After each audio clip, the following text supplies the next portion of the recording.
जैसा कि आप सब लोगों को पता है, विगत 18 तारीख से बहुत ही दुखद घटनाक्रम जारी था। एक छोटी नाबालिग बच्ची जिसकी उम्र 6 वर्ष थी, थाना शिकारपुरा के प्रतापपुरा क्षेत्र की जो बच्ची वो मिसिंग हुई थी और उसके बाद में पुलिस के द्वारा अपहरण का प्रकरण पंजीबद्ध 18 तारीख को किया था। देर रात इतना गंभीर प्रकरण था और जो बच्ची थी वो बहुत ही मासूम थी, सरल सहज थी, चंचल थी, मिक्सअप होने वाली थी। किसी के भी यहाँ पर छोटी सी चर्चा में या फुलाने में उसके बाद जाने की उसकी प्रवृत्ति थी। बहुत ही मासूम बच्ची थी और सभी लोग उसको लगभग उस चर्चा के दौरान आसपास के लोगों से जो पूछताछ की उसमें वो सभी के पास बहुत ही सहज रूप से जाने की उसकी जानकारी आई। क्योंकि 6 वर्ष की बच्ची थी इसलिए हमारी पूरी टीम, पुलिस के सारे लोग, सीसीटीवी, लोकल लोगों से पूछताछ, आसपास के अन्य एजेंसीज, मोहल्ले के लोग, मीडिया के सभी साथी और सभी के प्रयासों से उसको बहुत ही बारीकी से ढूंढने के लिए हम सभी लोग लगे थे। किंतु कल दिनांक 20 तारीख को दोपहर में हमको एक सूचना मिली है कि वहाँ पर एक डेड बॉडी प्रतापपुरा में उसके घर के आसपास एक खंडरनुमा मकान के अंदर है। बेड स्मेल के आने की भी सूचना थी। पुलिस त्वरित रूप से मौके पर पहुंची, सभी लोग पहुंचे थे और उस पूरे घटनाक्रम में उस क्षेत्र में जब हम लोगों ने देखा तो एक जो बच्ची का शव रिकवर हुआ है जो कि ग्रीन नेट से ढका हुआ था। सीआरएफ की टीम और बाकी लोगों से हमने उसका रिकवर करवाया, पोस्टमार्टम करवाया और पोस्टमार्टम के बाद में ये क्लियर हुआ कि उसके साथ में दुष्कृत्य की घटना घटित हुई है और उसका गला घोंटकर हत्या कारित की है। पुलिस के द्वारा इस पूरी चीज़ों के ऊपर अपने प्रकरण में धारा 302, 201, 376 AB और पॉक्सो में 5 और 6 पॉक्सो एक्ट के अंतर्गत प्रकरण पंजीबद्ध किया। क्योंकि इतना गंभीर किस्म का प्रकरण था और आम जनता की भी भावना इससे जुड़ी हुई थी। निश्चित रूप से हम लोग भी, पूरी टीम पुलिस की उस चीज़ के लिए लगी हुई थी। घटना स्थल का आसपास की परिस्थितियों को देखते हुए हम लोगों के द्वारा वहाँ पर जो नज़दीक के संदिग्ध लोग थे जो उस घटना स्थल के आसपास थे, क्योंकि उसकी परिस्थितियाँ ऐसी थी मौके के ऊपर कि उस तक हर व्यक्ति की एक्सेस नहीं है। अगर किसी व्यक्ति की बॉडी वहाँ पर मिली है तो वहाँ पर आम व्यक्ति उस जगह पर पहुँच जाए, ऐसी परिस्थितियाँ वहाँ पर नहीं। पुलिस के द्वारा आसपास के लोगों को किया और संदिग्धों से पूछताछ की। उस पूछताछ के आधार पर गौरव उर्फ खुशहाल पिता ग्रुपचंद कलनारायण उम्र 21 वर्ष निवासी प्रतापपुरा, जो कि उस मिलने वाले स्थान और उस बच्ची के घर के बीच में ही एक जगह उसका मकान है। उससे पुलिस के द्वारा पूछताछ की। बारीकी से पूछताछ करने पे उस दिनांक के उसके घटनाक्रम को समझा, उसकी चीज़ों को बताया, सारी चीज़ों पे उसने अपना जुर्म कबूल किया है। वहाँ की जो परिस्थिति जन्य साक्ष्य है, उससे जुड़े टेक्निकल एविडेंसेस, इससे मोबाइल से जुड़े हुए सोशल मीडिया की सर्च हिस्ट्रीज हैं, पोस्टमार्टम रिपोर्ट है, मौके पे जो डेड बॉडी मिली उसकी सिचुएशंस है, उस जगह पे वो कैसे आ सकती है, इस तरह की परिस्थितियों के ऊपर डिफरेंट टाइप के क्वेश्चंस, वो सारी चीज़ें की। तो इस बात की पूर्णतः पुष्टि हो गई कि घटना उसी के द्वारा कारित की गई और उसने अपना जुर्म कन्फेस भी किया है, कबूला। पूछताछ में ये सारी सब चीज़ें आई है कि उसके द्वारा उस दिनांक को दोपहर के वक्त में जब बच्ची वहाँ अपने घर से खाना खाने के बीच में जब निकल के आई थी तो वहाँ पर कोई नहीं था। इसने उसको लालच दे के ऊपर बुलाया, अपनी पहली मंजिल पर लेके गया था, उसके साथ दुष्कृत्य करने का किया और उस वक्त वो चिल्लाने लगी, तब उसका पास में ही जो नारियल की रस्सी उससे गला घोटा और उसके साथ में दुष्कृत्य भी, क्योंकि चिल्लाई और उसके बाद ये घबराया भी है। इसने उसकी बॉडी को वहाँ से उठा के पास में ही छत से जाके त्वरित रूप से डिस्पोज की। कहीं न कहीं ये उसकी पूछताछ में आया कि घटनाक्रम अगले अंदर जाने से लगा के डिस्पोज ऑफ में आधे से 1 घंटे के अंतर्गत तत्कालिक घटनाक्रम रहा है। बाद में भी इसने वहाँ पे उसको ढकने के हिसाब से नेट वगैरह भी उसके ऊपर डाली है। ये सारी चीज़ें रही है। ये उस दिनांक को घटना करने के बाद में दोपहर में इसने खाना खाया है, अन्य जगह पर जिम भी गया है शाम के वक्त में, रात में सत्संग कीर्तन में भी रहा है तो लगातार गतिविधियों में ये उसमें लगातार रहा। तो इन सब चीज़ों के आधार पे ये क्लियर है कि ये इसके द्वारा ये एक बहुत ही जघन्य किस्म का घटनाक्रम किया है। इसके सोशल मीडिया हिस्ट्री से भी ये चीज़ें लगी, उसमें भी कई ऐसे अश्लील तरह की वेबसाइट्स या उनका देखना भी मिला है, और कुछ ऐसे सर्च हिस्ट्री जिसमें किसी बॉडी को डिस्पोज ऑफ करने के लिए इस तरह की सारी चीज़ें की जाती हैं। इस तरह के कंटेंट्स भी पुराने उसमें हमको मिले हैं।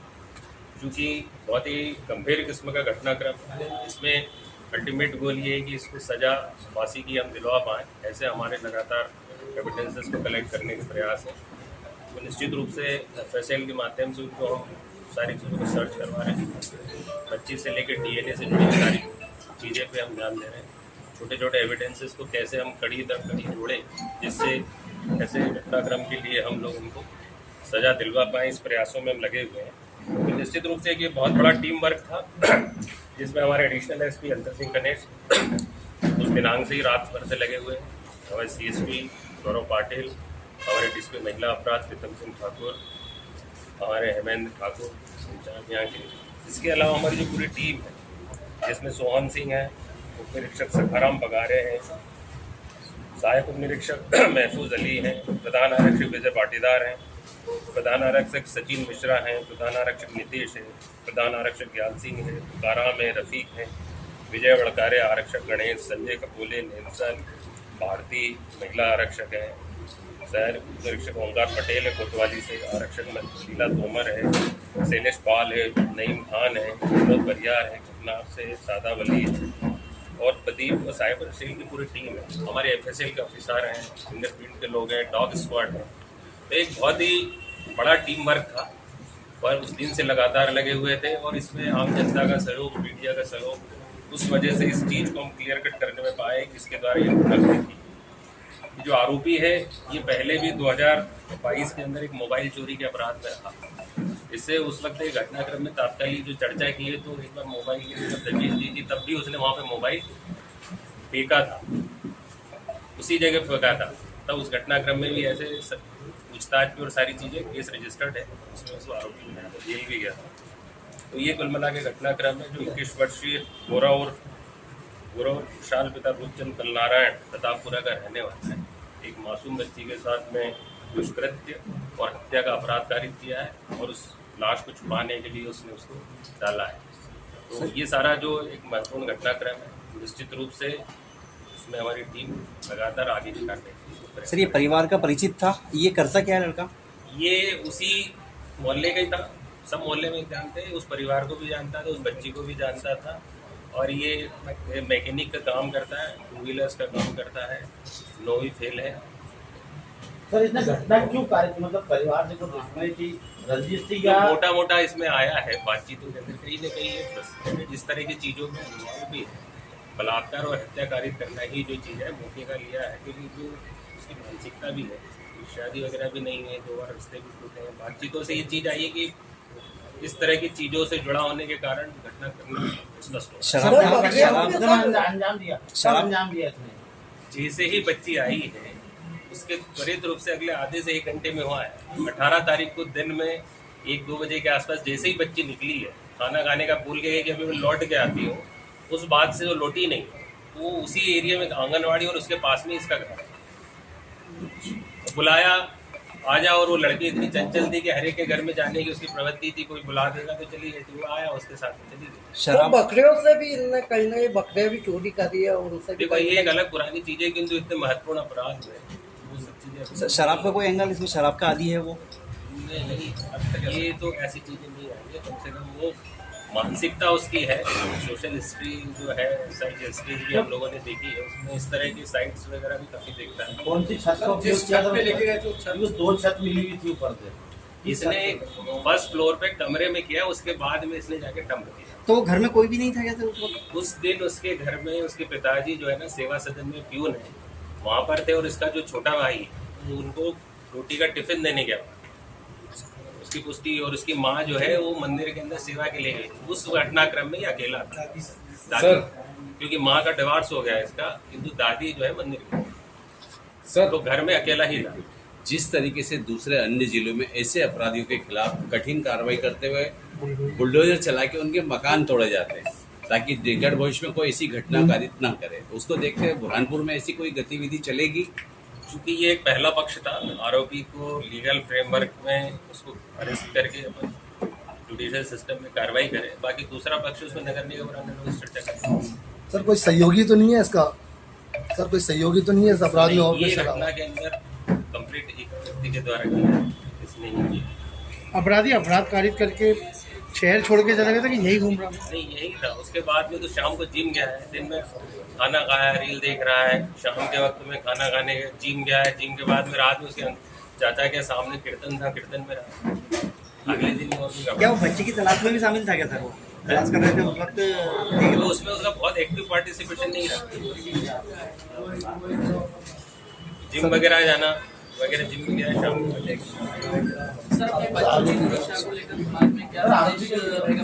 तो मूल रूप से ये चीज़ है कि कहीं न कहीं बच्चों के मामले में सोशल मीडिया पर अगर बच्चे कोई कंटेंट अगर उनकी एज नहीं है, समझ नहीं पा रहे हैं, तो उसको भी ध्यान दें।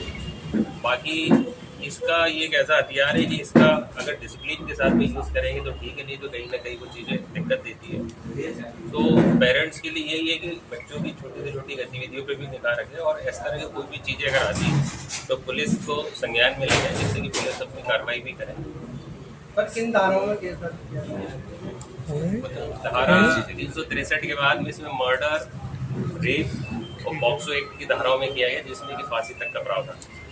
सर एक सोशल मीडिया पे सर चल रहा है, सर एक सोशल मीडिया पे चल रहा है कि 200 से अधिक लड़कियां पिछले 4 साल में यहाँ से गायब हुई। तो इसको देखते हुए पुलिस कोई विशेष अभियान चलाएगी? पुलिस के द्वारा उसमें सामान्य तो वो बच्ची है जो 17-18 साल की है, जो कि मित्रता के चलते अधिकांश प्रकरण है, जिसमें लगभग 8-10 ऐसी केस है। बाकी सारी बच्ची वापस आई, स्टेटमेंट आए हुए हैं और उसमें सारी चीज़ें क्लियर है। ऐसी छोटी बच्चियों से जुड़ा कोई मामला नहीं। उसको बचाने का अवसर आरोपी ने दिया ही नहीं, क्योंकि उसने घटना उसी समय तत्काल कर दी। अगले आधे से 1 घंटे के अंदर घटना घटित हो चुकी थी। सर उसको पता था क्या कि घर बंद है, मैं यहाँ से जाऊँगा? पूरा जो अचानक घर बंद है। उमेश भाई देखो दिमाग तो वैसा है उसका, बस मतलब असली साहित्य और वो उस तरह की वॉच करने के लिए फोन साइट्स वगैरह देखता रहता है, किंतु उसका घर के ऊपर का तो उसको क्लियर है। नहीं, जो लोकेशन पे अपन चढ़े थे तीसरे माले पर, हाँ। तो लोकेशन 4 जगहों से मिली थी। तो नीचे फर्स्ट, दूसरा, सेकंड उधर से जहाँ से अपना डॉग आया था, तो वही रूट पे था कि उसका पूरा लोकेशन आने जाना। उसको पता था कि ये छत से छत मिलती है या इधर से जाऊँगा मैं। पर उस लड़के को ना, हाँ। और उसका तो घर ही है, वो तो पहले भी मोबाइल फेंका था। अच्छा, वो तो घर ही है वहाँ पे, वो तो दिखता ही है। ऊपर छत पे जाओगे उसको मालूम नहीं, वो तो क्लियर कट है। उसकी छत पे तो हम लोग पहली बार बाकी के फैमिलीज वगैरह से भी पूछताछ की, उसकी लोकेशन तो उसमें ऐसा कोई चीज़ें नहीं है। जो अपराध घटने के लिए जो सारी चीज़ें हैं और व्यक्ति का कन्फेशन और कन्फेशन के बाद में उन चीज़ों को मौके पे दिखना, उससे पुष्टि होगा। आरोपी सर आ पाएगा? सर शॉर्ट बाइट दे दीजिए। सर आने वाले टाइम में ऐसी घटना ना हो, आम जनता को क्या मैसेज देना चाहोगे? इसमें एक ही मैसेज है कि अपने छोटे बच्चों की हर छोटी से छोटी गतिविधियों के ऊपर ध्यान रखें। सोशल मीडिया या कहाँ जा रहे हैं, क्या कर रहे हैं, उनकी पेरेंट्स को थोड़ा सा ज़्यादा रिस्पॉन्सिबल होना पड़ेगा, जिससे कि हम और उन चीज़ों को अगर कोई संज्ञान में आती है, बैड टच, गुड टच या और किसी तरीके की कोई चीज़ें आसपास संदिग्ध मिलते हैं, तो पुलिस को सूचित करें, जिससे कि पुलिस उनके ऊपर एक्शन ले पाए।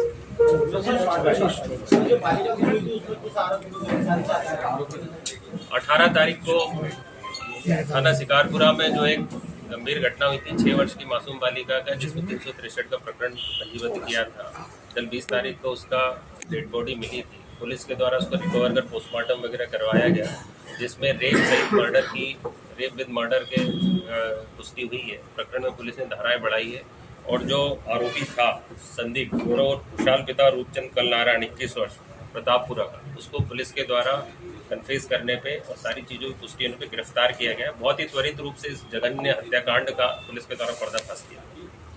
प्रवृत्ति का जो आरोपी है कहीं न कहीं वो अश्लील सोशल मीडिया के ऊपर काफ़ी उसका इंटरेस्ट है, इस विकृत मानसिकता का है और उसी के चलते उसके द्वारा